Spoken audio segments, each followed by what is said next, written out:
जमीन खरेदी विक्री करण्याच्या व्यवसायात भागीदार यांच्याकडून होणाऱ्या छळाला कंटाळून मंदार म्हात्रे राहणार वाशीनाका पेण या तरुणाने गळफास घेऊन आत्महत्या केल्याने खळबळ उडाली।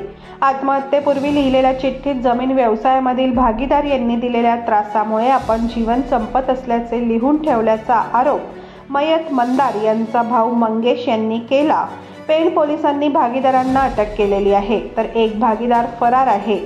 मंदार सुरेश म्हात्रे हा संजय शंकर पाटील, काळेश्री, मोहन शिवराम म्हात्रे आणि अविनाश म्हात्रे याच्यासोबत जमीन खरेदी विक्रीचा व्यवसाय भागीदारीमध्ये करत होते। त्यांनी एकत्रित एक व्यवहारही केला। त्या व्यवहाराच्या पैशांवरून आपापसामध्ये वाद झाल्याने मंदार याचे भागीदार त्याला त्रास देत होते। या त्रासाला कंटाळून मंदार याने तालुक्यातील बोरगाव ग्रामपंचायत हद्दीतील कासमाळ येथे जाऊन आत्महत्या केली। हा सगळा प्रकार शनिवारी उघडकीस आला।